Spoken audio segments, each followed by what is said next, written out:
1400 साल पहले इस्लामी खिलाफत के पास आर्थिक संकट को संभालने का एक शानदार सिस्टम था।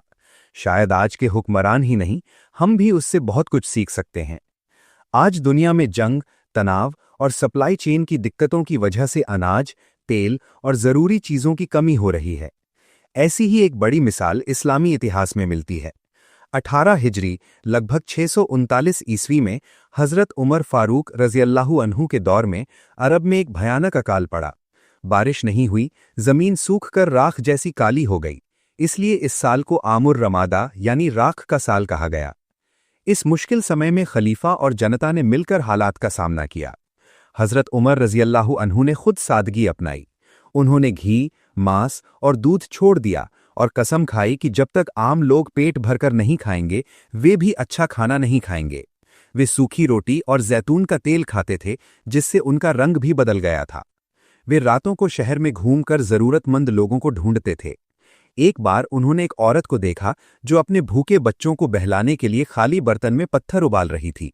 ये देखकर हज़रत उमर रज़ियल्लाहु अन्हु खुद अपने कंधे पर आटे की बोरी उठाकर उसके घर पहुंचे और खाना बनाकर बच्चों को खिलाया। उन्होंने हजारों जरूरतमंद लोगों का रिकॉर्ड भी बनवाया ताकि किसी को नजरअंदाज न किया जाए।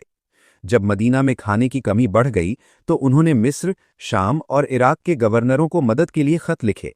वहां से अनाज के काफिले आए और समुद्री रास्ते से भी जहाजों में राशन भेजा गया, जो जद्दा पहुंचकर मदीना लाया गया। मदीना के बाहर कैंप लगाए गए और बैतुल माल खोल दिया गया। रोजाना हजारों लोगों को मुफ्त खाना दिया जाता था। खुद हज़रत उमर रज़ियल्लाहु अन्हु अनाज उठाकर लोगों तक पहुंचाते और खाना पकाने में मदद करते थे। उन्होंने बीमारी फैलने से बचाने के लिए सफाई और इलाज की खास व्यवस्था भी करवाई। अकाल के दौरान उन्होंने चोरी की सजा को अस्थायी रूप से रोक दिया, क्योंकि लोग मजबूरी में खाना लेने लगे थे। इस्लाम में शक की स्थिति में सख्त सजा लागू नहीं की जाती। उस समय लोगों से ज़कात भी नहीं ली गई ताकि उन पर बोझ न पड़े।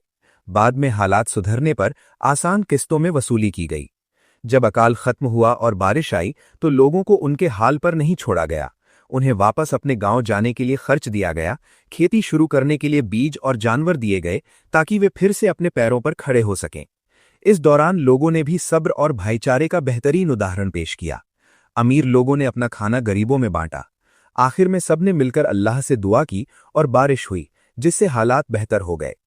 ये इतिहास हमें सिखाता है कि अगर लीडर ईमानदार हो, सिस्टम मजबूत हो और जनता सब्र और एकता से काम ले तो बड़े से बड़ा आर्थिक संकट भी संभाला जा सकता है।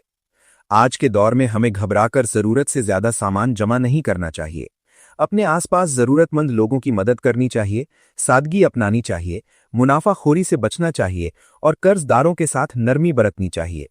हमें सफाई और अनुशासन का ध्यान रखना चाहिए और सिर्फ एक वक्त की मदद नहीं, बल्कि लोगों को आगे बढ़ने का मौका देना चाहिए। अफरा तफरी के बजाय सब्र से काम लेना चाहिए और हर हाल में अल्लाह की तरफ रुझान रखना चाहिए, क्योंकि असली मदद उसी की तरफ से आती है।